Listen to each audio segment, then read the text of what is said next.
Je crois qu'on ne pourrait pas s'imposer une persécution plus terrible que celle qui a déjà existé à certaines époques dans le passé. La seule différence est que cette persécution pourrait devenir globale à un moment donné. Et il me semble que Jésus-Christ nous met en garde. Il nous dit qu'au fur et à mesure que le diable voit s'approcher le retour de Christ, il va faire tout son possible pour préparer ses forces contre ce retour. Et naturellement, il brûle d'envie de nous paralyser, de nous mettre en prison, de nous fermer la bouche. Pour le moment, il ne peut pas le faire, parce que Dieu a sa main, il l'empêche, il a la prière qui l'empêche, il a l'obéissance de la petite minorité. Vous savez que Dieu aurait épargné Sodome, même s'il avait trouvé 10 justes dans Sodome. Et je suis certain que ce sont les 10 justes qui ont empêché que Dieu détruise l'Occident. Ce sont les 10 justes dans ce Sodome occidental qui nous a laissé la liberté aujourd'hui. Que Dieu préserve ces 10 justes. De toute manière, je peux me tromper, mais je m'attends à une très très grande persécution. Je ne vois pas pourquoi moi, en France, ou en Amérique, ou en Angleterre, je puisse rouler dans ma voiture, être protégé par la police, jouir, je ne jouis pas d'un salaire, mais la plupart d'entre vous, vous avez un salaire, je pense, pourquoi je puisse avoir tous ces privilèges ici en Occident et avoir le droit de m'appeler un serviteur de Dieu et d'aller de lieu en lieu en prêchant la parole de Dieu, alors que à quelques milliers de kilomètres d'ici, si je faisais la même chose, je serais tout de suite en prison et ensuite en camp de concentration, peut-être en Sibérie ou au Sahara, qui sait, n'est-ce pas? Pourquoi est-ce que moi je continue à être en liberté alors que en Occident je suis tellement infidèle, alors que les frères dans au moins la moitié du monde aujourd'hui n'ont pas cette liberté, et dont beaucoup passent par une telle souffrance que depuis deux générations, beaucoup d'entre eux pensent qu'ils passent par la grande tribulation, littéralement. Chers amis, je crois qu'il faut affronter ces réalités honnêtement devant Dieu. En nous esquivant devant ces choses, nous trouvons que nous n'avons plus d'armes pour combattre le diable. Je ne sais pas si vous avez jamais vu ce film ou lu cet ancien livre, Le Pèlerin. Le chrétien, quand il était armé pour la bataille par les anges, il a reçu des armes pour protéger toute sa personne, sauf le dos. Et quand vous lisez dans Éphésiens 6 la liste des 7 armes de Dieu que Paul nous donne pour combattre le diable et les forces des ténèbres dans les lieux célestes, nous voyons qu'il y a une chose pour la tête, pour le thorax, pour l'abdomen, pour les jambes, les genoux, pour la main droite, pour la main gauche, pour les pieds, mais rien pour le dos. L'Église qui tourne le dos au diable se trouve sans défense. Il faut affronter la réalité. Et en affrontant la réalité, nous avons quand même toutes les armes de Dieu et nous pouvons vaincre. Chapitre 13, verset 1, donc nous voyons que la conséquence directe de la chute du diable sur la terre, c'est l'apparition de la bête. Et nous voyons, je n'ai pas le temps de rentrer dans des détails, mais regardez verset 2, la deuxième partie, c'est le dragon qui lui donne sa puissance, son trône et une grande autorité. Verset 3, nous voyons que toute la terre est dans l'admiration derrière la bête, et ils adorent le dragon, parce qu'il avait donné l'autorité à la bête, et ils adorent la bête en disant qui est semblable à la bête et qui peut combattre contre elle. Ici, c'est la bête mondiale. Hier soir, j'ai expliqué qu'à mon avis, il y a 2 phases de la bête. Il y a d'abord la bête occidentale, la bête romaine, germano-latine en quelque sorte, qui comprend tout ce qu'on appelle aujourd'hui l'Occident. Et c'est la première phase. Et assis sur cette bête, il y a la femme, la grande prostituée spirituelle, la fausse épouse de Christ, la fausse église, qui contrôle. Ensuite, nous lisons à la fin du chapitre 17, où nous avons cette vision de la bête occidentale, nous voyons une révolution, nous voyons que la femme est massacrée, elle est détruite, brûlée par le feu, par les 10 cornes. Donc il y aura une révolution en Occident, qui c'est peut-être de souche marxiste ou quelque chose de nouveau, mais qui rayera de la terre, de tout l'Occident, toute trace de ce qu'on appelle l'Église. Mais avant cela, je suis persuadé que toute la véritable Église de Christ sera sortie de cette immense structure. Il n'y aura plus la possibilité de rester dans le cadre de cette fausse Église, si on est un vrai chrétien. Et c'est alors qu'apparaît la deuxième phase de la bête que nous voyons dans ce chapitre 13. Entre le chapitre 12 et le chapitre 13, il me semble que la vision saute toute une étape. Nous passons ici tout de suite à la dernière étape, où l'Antichrist est manifesté ouvertement. Il a sa capitale peut-être dans l'ancienne Babylone, puisque Rome sera détruite. Il ne sera plus chrétien, mais il y aura une toute nouvelle religion, qui sera l'achèvement, quelque chose, de toutes les philosophies qui aujourd'hui préparent les hommes pour le dénouement, pour l'apparition de l'homme de péché. Nous lisons dans 2 Thessaloniciens que Dieu va envoyer aux nations, du fait qu'elles rejettent la vérité de Dieu, Dieu va leur envoyer un esprit d'égarement pour qu'ils croient au mensonge. Je crois que ce mensonge est enseigné à nos tout petits enfants depuis l'école primaire jusqu'à la faculté. C'est le mensonge qui nous parvient par toute la littérature moderne, par toute la philosophie greffée sur la science moderne, et par la propagande, et par tous les moyens possibles. Ce mensonge c'est que l'homme n'est pas fait à l'image de Dieu, comme dit la Bible.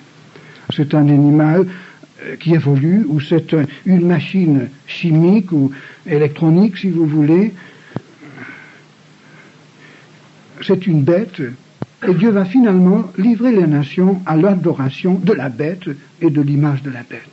Puisque les hommes aujourd'hui refusent de croire que Dieu ait fait l'homme à son image, que l'homme soit fait à l'image de Dieu, l'homme insiste sur le fait qu'il est une bête, eh bien Dieu va dire, bon, alors vous allez adorer l'image de la bête. Et c'est le diable qui va introduire cela dans le monde. On ne peut pas rester matérialiste. L'athéisme et le matérialisme, des philosophies qui ont transformé ces 2 derniers siècles, surtout ce siècle en l'enfer que nous vivons presque aujourd'hui, toutes ces philosophies auront leur aboutissement dans l'apparition de cet homme. La seule chose qui pourra satisfaire aux aspirations des hommes aujourd'hui, ce sera la nouvelle philosophie apportée par cet homme, qui se fera adorer littéralement. Ce sera le surhomme, ce sera l'homme évolué, énergisé par le diable, capable de faire des choses que l'homme ordinaire ne peut pas faire. Et on livrera à cet homme la responsabilité de maintenir toute la paix mondiale et de contrôler toute l'économie mondiale. Vous savez, on n'a pas besoin de lire la Bible pour voir tout cela se préparer sous nos yeux. Mais quand on a la Bible à la main, eh bien, ce qui se passe dans le monde aujourd'hui, c'est clair comme du cristal. Nous n'avons pas besoin d'être pris au piège. Verset 8, nous lisons que tous les habitants de la terre adorent cette bête, cet homme. La bête est à la fois un homme et un système. La bête, c'est Babylone, mais comme je l'ai déjà dit, Babylone, dans la Bible, c'est 2 choses. C'est premièrement un système politique, et c'est deuxièmement un système spirituel. Et c'est la contrefaçon satanique du système de Dieu. Dieu avait choisi une ville, Jérusalem. Dieu avait choisi un homme, Jésus-Christ. Enfin, il a choisi d'abord Abraham, etc., mais Jésus-Christ, et l'Antichrist, et Babel ou Babylone, puisque c'est le même mot en hébreu, c'est la contre-attaque, c'est la réponse du diable au plan de Dieu, au message de Dieu. Et dans les temps de la fin, tout cela va se concrétiser. Alors, si l'action de l'Esprit de Dieu, telle que Dieu l'avait déclenchée dans le monde le jour de la Pentecôte, lorsque l'Église est née, si toute cette action est retirée, et si le sel de la terre n'est plus sur la terre, et si le diable a sur cette terre toutes ses forces concentrées, il n'y aura rien qui l'empêchera de manifester son homme, son plan, et de mener à bout son projet. Et Dieu va permettre que cela se passe. Sur cette terre, il y aura un seul petit pays, Israël, au milieu de ce grand tourbillon et de ce schéma politique que nous voyons sur le tableau. Israël sera tout à fait au milieu. Nous savons qu'Israël va accepter un faux Messie, un faux Christ, l'Antichrist même. C'est une raison qui me fait croire que peut-être le grand Antichrist sera un Juif. Je ne peux pas vous donner les raisons maintenant, puisque je n'ai pas le temps, ce serait trop long, mais je pense qu'il est possible que ce soit un Juif qui sorte de Grèce. Mais ça c'est une suggestion simplement, mais basée quand même sur la Bible et sur l'étude de l'histoire. Enfin,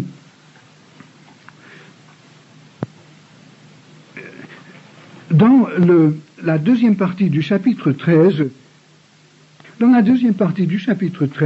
nous voyons le faux prophète. Ce n'est plus la prostituée, ce n'est plus une bête officiellement chrétienne, ou avec un arrière-plan chrétien comme l'Occident aujourd'hui. Ce sera une bête avec une philosophie, une religion toute nouvelle. Et ce faux prophète, cette nouvelle philosophie, cet homme qui mettra au monde cette nouvelle idée, le culte de la bête, du système et de l'homme, à la tête du système, il va créer une image de la bête, une image qui parle. Et il peut animer l'image de la bête. Et tous ceux qui n'adorent pas cette image sont mis à mort.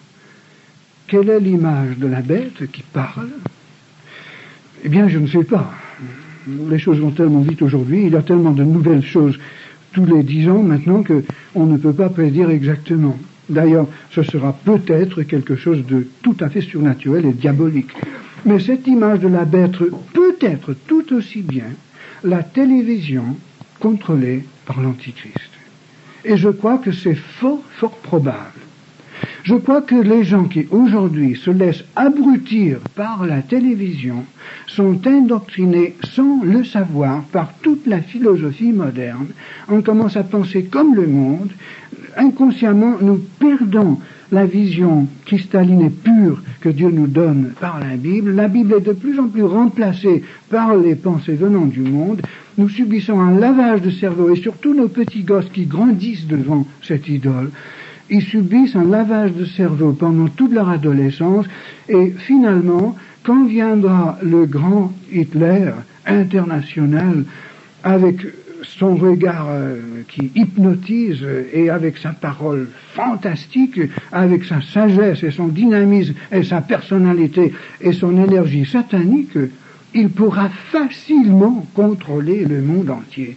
D'ailleurs, il n'a pas besoin d'apparaître visiblement sur l'écran à tout instant. Vous savez très bien que si on passe sur 10 clichés, ou 20 clichés qui passent dans le film devant vos yeux, si on glisse la 20e fois un autre cliché on a découvert cela en Amérique il y a quelques années, la firme Coca-Cola avait fait glisser le cliché « buvez Coca-Cola », mais cela passait tellement vite que consciemment on ne le voyait pas.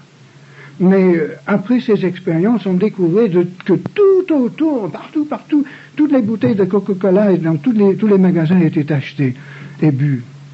Alors l'Antichrist aura des moyens inimaginables, et cela c'est encore élémentaire en comparaison avec certaines techniques développées maintenant, non seulement par les commerçants, mais par les politiciens dans certains pays.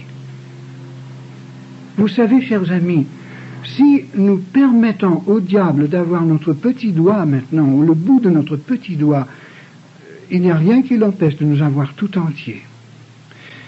C'est aujourd'hui qu'il faut prendre des décisions. C'est aujourd'hui qu'il faut nettoyer sa vie. C'est aujourd'hui qu'il faut prendre position, justement. C'est aujourd'hui qu'il faut voir clair et se préparer. Il ne faut pas être fanatique, mais il faut voir clair. Et surtout, il faut se laisser indoctriner par Dieu, matin, midi et soir, jour et nuit, par la parole de Dieu. C'est la seule chose qui peut garder notre vision claire et pure. Une toute dernière pensée concernant le faux prophète, il oblige tout le monde à porter sur le front ou sur la main la marque de la bête. Je crois que cela veut dire, entre autres choses, le fait que l'Antichrist va contrôler toute pensée et toute action.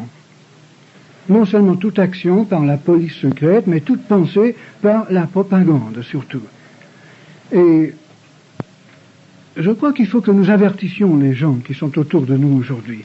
Il faut qu'on leur parle du retour de Christ. Il faut les mettre en garde aussi contre l'Antichrist et leur dire que c'est maintenant le moment de prendre position pour le Seigneur, pour la vérité.